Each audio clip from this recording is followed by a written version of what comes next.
Hey guys, welcome back to What Self-Care Looks Like. I'm Brittany Elliott. I'm a self-care and mom life management coach. I help working moms prioritize their needs and practice self-care and really learn how to be a good mother without all the self-sacrificing, overwhelm, and burnout that can come along with it. Welcome back to the show. Today, we're going to talk about rediscovering you. And I'm very passionate about this topic because this is what I do. In the group coaching program, Reconnect, it's really all focused on really rediscovering yourself so that you can feel empowered in your motherhood journey, but not just in motherhood, just really feel empowered in you and who you are and the woman that you are. And so I'm really excited to dive into this topic. If you're not following me yet on Instagram, follow me at Back to You in 5. And if you're not subscribed to the show, following the show or whatnot, please do that. That'd be great. I do appreciate y'all's support. Of course, I appreciate y'all being here. And I appreciate you really making the time to focus on you for however long this episode is. You are taking the time right now to learn a little bit more about what shapes your motherhood journey, and you're learning ways to really make you feel better about the motherhood experience overall. So let's jump into it. I have 5 ways that you can rediscover you. Number 1 is to come to terms with the rebirth. So when we have children, when we give birth, we are also born again as women. And I believe I've talked about this a little bit before in past episodes, but specifically neurologically, as far as our brains function and how it's actually wired, it changes completely after we have a child. And there's research that actually supports that these changes that happen to our brain happen to the primary caregivers, even if you do not give birth to the child. So we see this with adopted mothers as well. And so for you as a mother, I really want you to come to terms with that, with the fact that you are different. You are a different person now than you were before. Your brain has been rewired, so you react to things differently, you see things differently, you process information differently, you have different worries and concerns. It's basically like you've just been rewired, just completely rewired. So in the first, year of having, a newborn, it's tough because we are so dedicated to learning our child, understanding their needs, getting to know their cues, and we're just thrown into doing that, which is great, right? We're in the childcare, our child needs us, and we're there. And what we don't realize is that so much has changed within us, and we are not able to hold space for ourselves in that change because we are mothering our child. And back in, guess this was May with the Mother's Day series, one of our guests was Taylor Clem, and she talked a lot about the importance of the mother being mothered. And not all of us have the opportunity to be mothered after we have our child. And I happen to have that opportunity because my mother was here with me every day for about 2 weeks. She was with me after I had my child, and that still was not enough. Like I needed a little more mothering, and at the time I had not realized it. So really understanding that everything that you are feeling, that you're feeling like you maybe don't know what you're doing or you're having a hard time settling into motherhood is partially because your system, your brain is being rewired. So you are a stranger to yourself.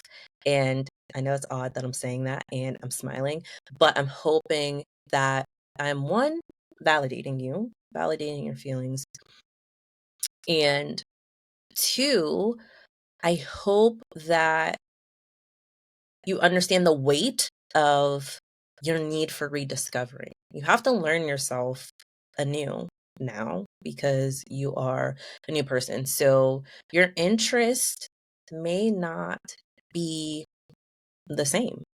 And we see this happen a lot with, um, let's say when you're a mom or when you're pregnant and you're hanging out with your friends and you tell them all the things you're going to do after you have your child, right? You're like, okay, so I'm still going to come for our weekly game nights, for example. I'm just making up a thing. But let's say you and the besties did a game night or a happy hour every week or something, you met up, or brunch every Sunday. Let's say you did that. And you told the girlies, hey, don't worry about it. I'll be out of commission for a little bit having this baby. But then I'm going to be able to balance both and I'm just going to hop back to it and I'll be right back in the brunches. So don't take me out of the group chat, yada, yada. Then you have your child and you're not able to make it. You're not able to make it with your friends. Your friends who don't have kids are like, what is going on? Like, she's not coming around anymore and whatnot. So then what happens? You start to feel guilty, and then they may start to pull back and not invite you out anymore because they're like, oh, okay, well, she's being a mom, she's doing these things with her kids. And now you're feeling more isolated and you're feeling like, okay, well, where are my people? I want to go, but I also don't want to go, but I want to be invited, but I don't feel comfortable when I go. So all of that, the whole breakdown is because you have been rewired. So the things that you used to really enjoy doing, you don't enjoy doing them now. And that's okay. And there are going to be new things that maybe you never thought that you would enjoy doing. And now they're going to be your jam. So that's one thing that we really have to come to terms with. So wherever you are in motherhood, I don't care how old your child is or your children are, understand that you have been rewired times how many times you've had children, how many years ago. Okay. So that's one.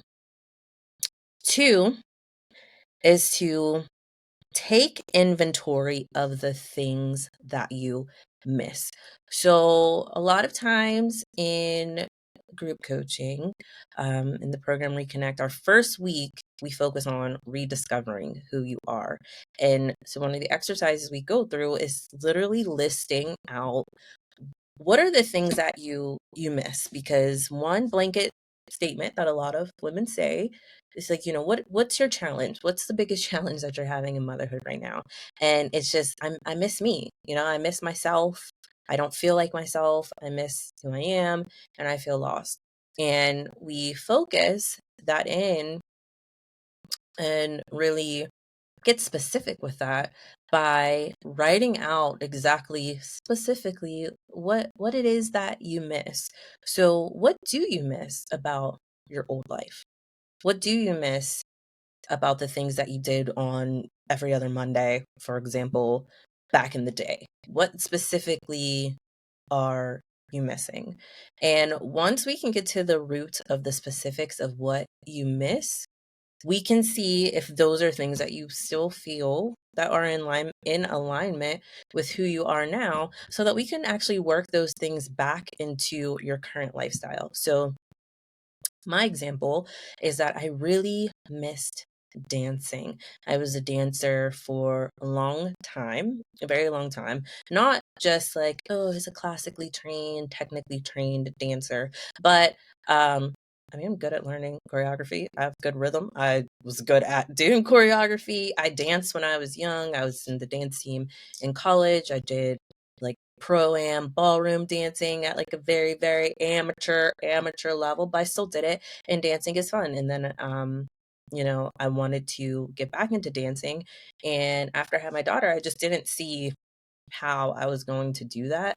But I was like, man, I just feel like I'm a dancer at my core, and when I hear music, that's all I want to do. All I want to do is dance, when I hear music. So I think it was 2022.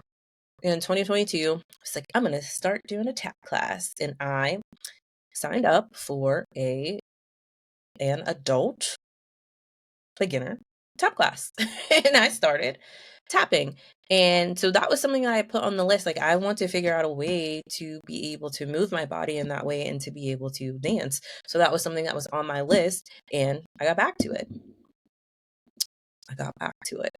And if I didn't still have an interest in dancing, then I would have not made it a priority to get back to. And there are some things that I used to do. Like, I really liked to go out. It was like a couple of times a week where I would just go to happy hours because there were different like microbreweries popping up in my area where I live. And so I always knew who was having happy hour on which days, and I would like to go there and, taste whatever new brews they had, hang out, have a cup appetizers, and then, go home. It'd usually be pretty early, like during happy hour time. And so I did kind of miss that. And I was like, oh, I kind of miss that. So that was on my list of things that I missed, but also not something that I necessarily want to do anymore. So while it was something that I knew that I missed, I drilled down on, okay, well, but what specifically about it? So I missed the socialization part of that, going out and talking to people. So I missed that part, but I also just missed the beer. So how do you fix that? How do you fix just wanting to taste new beers because I have a palate for, just enjoying them, just enjoying the taste of them. And so I talked to my husband about it, and he would just start going past the beer distributor and picking up whatever new, like, seasonal variety pack of craft beers. And then we started hosting more things here at the house to have more socialization. So that's how I solved that. But you can't solve the problem until you get very clear on what the problem is. So taking inventory of the things you miss is very important. It's a very important step in rediscovering you. Number 3 is to give yourself grace without giving yourself an out. And I was going back and forth with one of my gals in the self-care biz. Basically, she supports moms as well. And she did a reel on Instagram about a reel that she saw about our mothers giving themselves too much grace, so much to the point where we're basically not holding ourselves accountable to making the changes that we need to make. And my argument, or my 2 cents about it, was that giving yourself grace is not about giving yourself an out. Giving yourself grace is about recognizing that you are human and that we all have limitations. So if you say today, I'm going to go out and lose 20 pounds for whatever reason, and to do that, I'm going to work out every day for 7 days, and then, to start your routine. And then on day 4, something happens and you can't work out because you have limitations, or you're too sore, you're too tired or something. Okay, that's fine. You give yourself grace, and then you get right back to it on day 5. That doesn't mean that the whole fitness plan falls apart. That's not what grace is. So we're not giving ourselves an out from the thing that we want to do, but we are recognizing that we are rewired, we have been reborn, we are figuring out what it is that we want to prioritize in our lives through that process of taking inventory on what we miss. And we're putting it into practice. And it is a practice, it's a change in routine. We have to get back comfortable with it. We are settling into it, which means you're going to have to give yourself grace and hold yourself accountable to the things that you say you are going to do. So do not negotiate yourself out of the things that you said that you were going to do just because it seems more difficult, just because it requires more discipline than you anticipated. I'll tell you right now, it's going to be hard, it's going to be work, and it's going to be worth it. So don't talk yourself out of it. I was talking to someone about my water intake. I've been struggling with staying hydrated. And really, I had to tell myself finally and tell the gal that I was chatting with, like, really, I'm not struggling with it. I just have not put enough value on drinking enough water. And that's why I'm not doing it. Long story long, slash short slash long. I don't want to do it enough. Like, I just don't value it enough to make sure that I'm drinking enough water. And until I get to that point where I care enough about my hydration, not just about the fact that being hydrated is good for me, not just about the fact that being hydrated is really a good part of your physical wellness and physical well-being. Like that I know. And so I'm drinking water, and I'm drinking water when I'm thirsty, but to drink to the level in which I know I need to really make a change to my physical wellness, like I'm looking for the change, I have to have a little more buy-in. Because there was a time when I had buy-in and I was on it and there were no issues. There were no excuses, none. And now I have all the excuses. That's not grace. I'm not giving myself grace that I'm not drinking water. Like I'm not drinking the water. There's no grace being given to me right now. My maybe I will say that I've given myself grace in the understanding that I'm not doing it because I don't want to do it. And until I want to do it, until I'm really serious about doing it, I'm not going to be drinking water. And it sucks, right? Because drinking water is important. But we do that with things. I'm sure you have done that with things that you know are absolutely important. Like, did you take your vitamins today? Maybe, maybe not. Did you drink water today? Maybe, maybe not. Did you move your body today? Maybe not. Did you call your bestie back when you said you were going to call your bestie back? There are things that we just don't do because we don't really, we're not really ready to commit to them at the level that's required, at the commitment that's required yet. And if that's the case, just move it from your list. Like, don't put it on your for now, put it on your for later, right? Keep it for the down the road list. So remember, give yourself grace, but don't give yourself an out. Number 4, I'm just checking time, because I know you're a busy mom and you don't have all day to be sitting here. Listen to me. Yeah. So number 4 is to prioritize reflective me time. So self-care is the practice of protecting your well-being and happiness, and it's something that really needs to happen every day. And self-care does not necessarily mean you are doing things by yourself. So it's not every time you get solo time, you're doing self-care. You can 100% be isolating yourself and that not benefiting your overall wellness at all, not benefiting your well-being and not benefiting your happiness by just being in isolation. What you should be doing when it comes to having alone time, because having alone time is important. Having your own time, having your own space is very important. But at this stage of the game, when we're focusing on rediscovering yourself, you need to prioritize your me time being reflective, which means when you're having your me time, whether it's 5 minutes, 10 minutes, 30 minutes, an hour, you are journaling during that time. And you are sitting with yourself and really thinking of how you want your life to look, what is not vibing with you right now, what changes you're hoping to make, making adjustments to your expectations up to this point, because some of us, and you may be included in this, have really struggled through the motherhood experience. And while I know that I am on the other side of that struggle, I 100% understand that you may not be, and other listeners may not be. So I'd been there.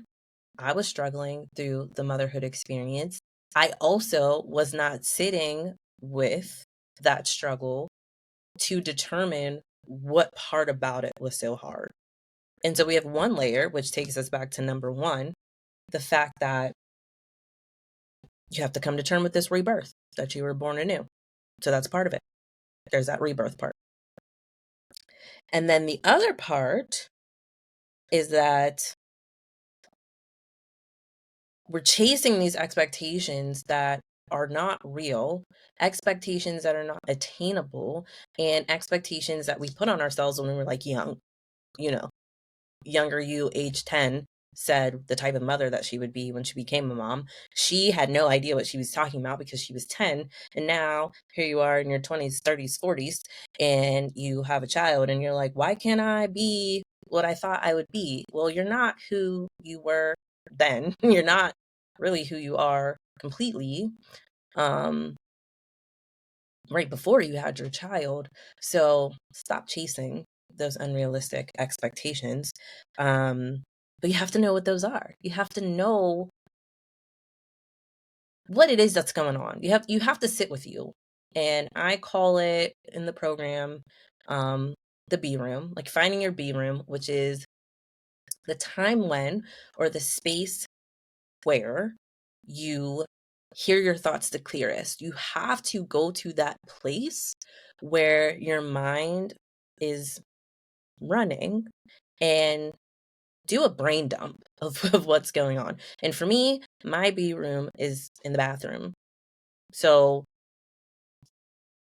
that's where, like, when I'm in the shower, that's when everything, like, just all the thoughts start flooding. And so the best time for me to journal is right when I get out of the bathroom, or even when I get up in the morning and I'm going to brush my teeth.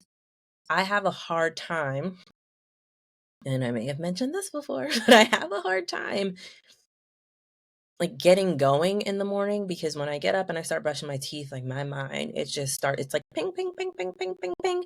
And I have to really, focus on, what's the trend here? Like, what's the thread going on here? What is worrying me? Is this worry? Is this concern? Like, what is this? And that's a lot of the reason why the mental load journal got developed, because I created it as the tool for going through all that. And then I'm like, oh, this is beneficial to not just me. So now it's a resource that's offered through Back to You in 5. So prioritize your reflective me time. So don't just schedule your me time to binge watch a Netflix series or whatever other streaming service there is, or whatever show, or to watch a movie.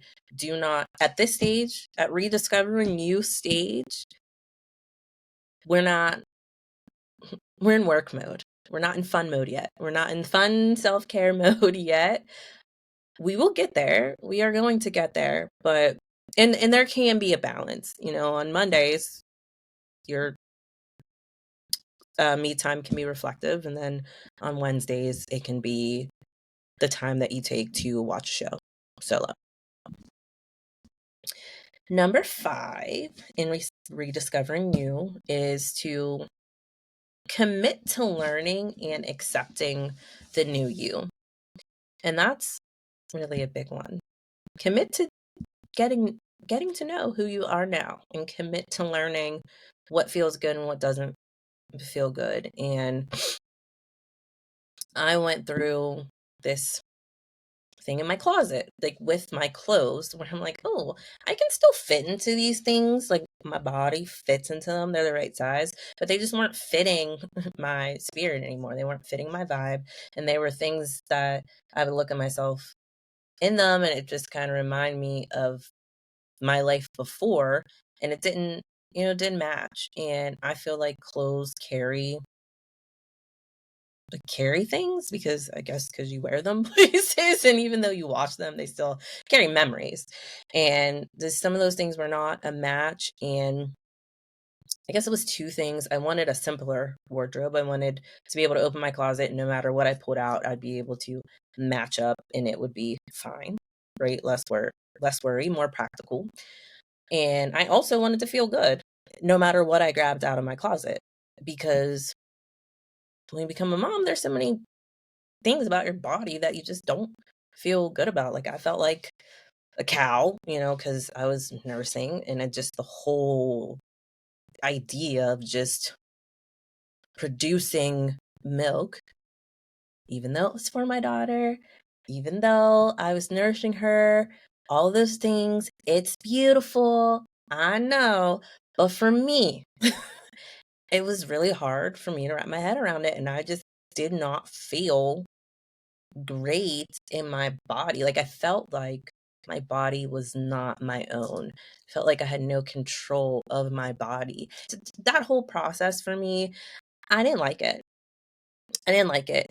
And I think the only joyful part of that was the fact that I knew, you know, I'm close to my daughter while I'm doing this and she's getting nourishment. And then, even when I was pumping, then I went back to work and I had to pump, and I would just be in this office, like locked, almost like a closet like thing. And then I'd be pumping, and then just the sound of it. And then I'd be like, I had, like, I could double pump. So my hands were free, but then I'm like, it's like I'm like typing. Oh my gosh, I don't know. I might have a little bit of PTSD from that experience. Like, I'm going through this in real life. Like, I didn't like that. I didn't care for that um very much. And I just went on a tangent. And so I'm circling back to my point. But close. That's where I was. With that, just being back in control of how things fit me, and not wearing my like maternity stretch pants anymore, and not wearing the nursing tank tops and bras and all that, like being able to just shed all that and get pieces that really brought me joy. That was very important to me, and it was on my list. And slowly but surely, every payday I would go out and get a couple pieces, and then by the end of the year my wardrobe was exactly the way that I wanted it to be, and now I just maintain it. um And that's something that I had to sit with myself and learn and really sit with and be like, okay, you're putting this stuff on. How does it make you feel? How does it make you feel when you wear this? How does it make you feel when you eat this? How does it make you feel when you do this activity?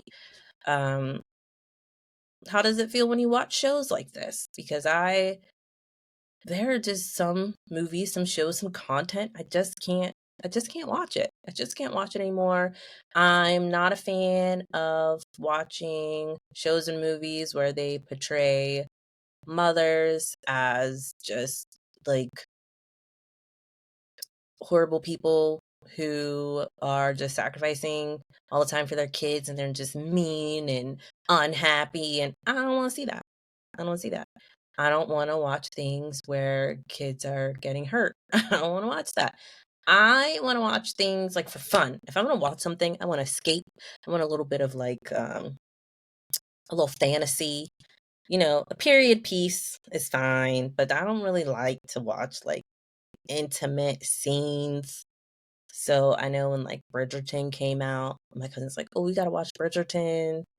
And then I was, like, fast forwarding through the stuff 'cause I ain't really trying to do all that. See all that all the time, which different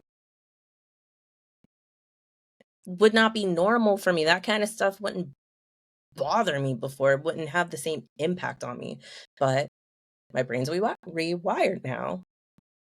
I'm wired differently now, and so things have changed. So make a commitment to learning and accepting the new you. And as I said, um, rediscovering who you are is really what we do in week 1 of Reconnect.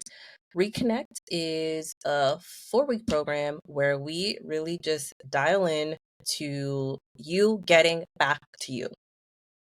It's all about get back to you in 5 is really built around 5 wellness points: social wellness, physical wellness, spiritual wellness, emotional wellness, and intellectual wellness. They all really work together to help us feel the most whole as mothers. So that is the foundation of everything that happens in Back to You in 5. And then in this work, I learned that women, mothers really are feeling isolated and are trying to build community, or trying to build connections with other people, and they're not really sure who they are in the mix of being a mother. So, how do I address that? How do I bring you community and support and help you get back to you at the same time? Reconnect was born from that. And so, the last session of 2024 is actually starting in this month. And it starts on October 28th. I had to think because, we record ahead. I'm recording ahead of time. So here's the breakdown. Week 1, it's rediscover who you are. Week 2, it's all about prioritizing your peace. So that's when we really hop into breaking down the 5 wellness points that help you feel the most whole as mothers. We talk about techniques to help you manage stress. We focus on daily rituals that promote relaxation and self-reflection. Managing stress is really a big piece, and we dive into the mental load. Then in week 3, we set your routine. So it's really about time management strategies and creating a balanced schedule. And there's tools for each week, resources, worksheets, all that. We meet every week virtually for 90 minutes. And then week 4, it's all about redefining your goals. So we create a vision for the type of mother you want to be. We set your goals. And create an action plan for you to achieve them. Because a lot of moms, and you may be like this as well, so email me and let me know, Brittany at backtoyouin5.com, and let me know if you're like this. We are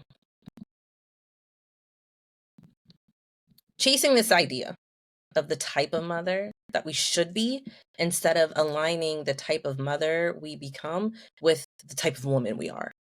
And so that is something that we get into as well. And as a special treat, dare I say, the program launches in 3 weeks on the 28th. So if you enroll by the 14th of October, how about we'll do a one-on-one session? So in addition to the 4 weeks of live interactive group coaching, if you enroll by the 14th of October, we'll go for a one-on-one session. It'll be 60 minutes. It'll be you and I, and we'll really take a deep dive into what you have going on, specifically in your world. And we will develop a creative plan together. So that's that. That's Reconnect. And I love it. It's the resource that I offer. It's my goal to leave this world a little better than I found it. And moms need support, and moms need resources, and there are millions and millions and millions and millions of moms and not enough support for us all. So take advantage of that. Backtoyouin5.com/reconnect. I'll drop it in the show notes. Drop the information there. But to recap the best ways to rediscover you: number 1, come to terms with the rebirth. Remember, you have been reborn and you have been rewired. Number 2, take inventory of the things you miss. So make your list, the things that you miss, and determine which things you want to get back to. Number 3, give yourself grace, but do not give yourself an out. Number 4, prioritize reflective me time. And number 5, commit to learning and accepting the new you. As always, I appreciate you so much for being here. I appreciate you prioritizing this time to get back to you. And I will talk to y'all very, very soon. Bye.